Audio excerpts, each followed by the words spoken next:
Hello friends, இன்றைக்கி நம்ம ஆசிம் தோசியம் சேனலில் மூலிகை ரசம் எப்படி செய்கிறதுன்னு பார்க்கலாம் வாங்க. அதுக்கு அப்பக்கோவத்தலை கொஞ்சமாக எடுத்துக்கோங்க.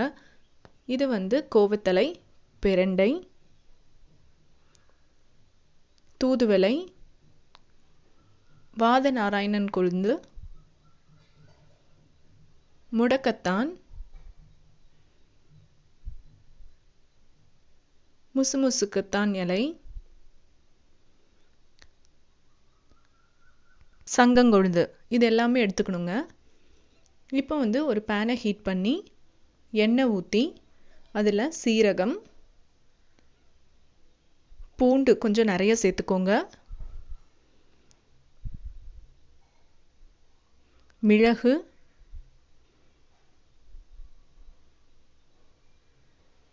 வரமிளகாய்,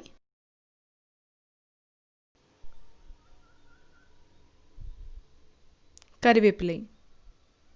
இப்போ இதெல்லாம் சேர்த்து நல்லா வணக்கி விட்டுக்கோங்க.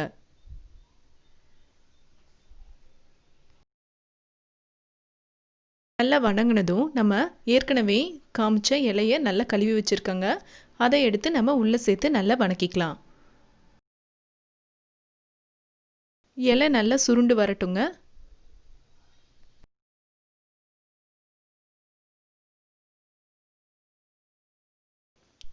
இப்போ இலைகள் எல்லாம் நல்லா வணங்கிருச்சுங்க.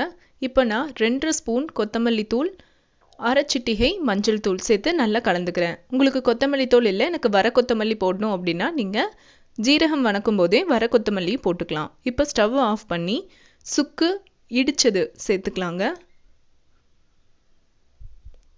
கூடவே ஒரு 1.5 ஸ்பூன் அளவு கொள்ளு சேர்த்து அதையும் நல்லா வணக்கிக்கலாம்.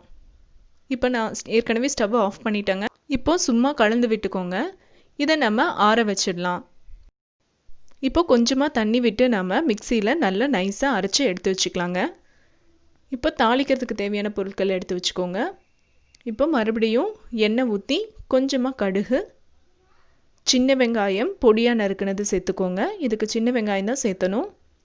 வரமிளகா 1, வரமிளகா உங்களுக்கு வேணும்னா போட்டுக்கலாம், இல்லைன்னா அந்த காரமே போதுன்னா போட வேண்டாம். கறிவேப்பிலை சேர்த்து நல்லா வணக்கி விட்டுக்கோங்க. இப்போ வெங்காயம் வணங்கினதும் நம்ம ஏற்கனவே அரைச்சி வச்சிருக்க இலை பேஸ்ட்டை சேர்த்துக்கலாங்க. சேர்த்து நல்லா கலந்து விட்டுக்கோங்க.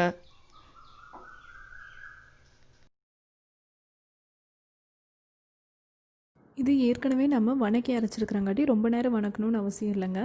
இப்போ நம்ம உப்பு சேர்த்துக்கலாம். சேர்த்து நல்லா கலந்து விட்டுக்கோங்க. இப்போ நான் மிக்ஸி ஜாரில் ஏற்கனவே கொஞ்சமாக தண்ணி ஊற்றி வச்சுருக்கேங்க. அரை செம்பு போல் தண்ணி ஊற்றி வச்சுருக்கேன், அதை சேர்த்துக்கிறேன். இப்போ மறுபடியும் 1 செம்பு தண்ணி சேர்த்துறேங்க. இப்போ மொத்தம் 300 ml தண்ணி சேர்த்துருக்கேன். இப்போ நல்லா கலந்து விட்டுக்கோங்க. இப்போது நுரக்கொட்டி வர ஆரம்பிச்சிருக்குங்க. இன்னும் கொஞ்சம் நேரம் நம்ம வெயிட் பண்ணலாம். இந்த ரசம் நல்லா கொதிக்கணும். இப்போ கொதிக்க ஆரம்பிச்சிருக்கு. நாம் ஸ்டவ்வை ஆஃப் பண்ணிடலாம். இது சாதத்து கூட சூப்பாக கூட குடிக்கலாம். உங்களுக்கு இந்த ரெசிபி பிடிச்சிருந்தா லைக் பண்ணுங்கள், ஷேர் பண்ணுங்கள், மறக்காமல் நம்ம சேனலை சப்ஸ்கிரைப் பண்ணுங்கள். தேங்க்யூ ஃபார் வாட்சிங். See you.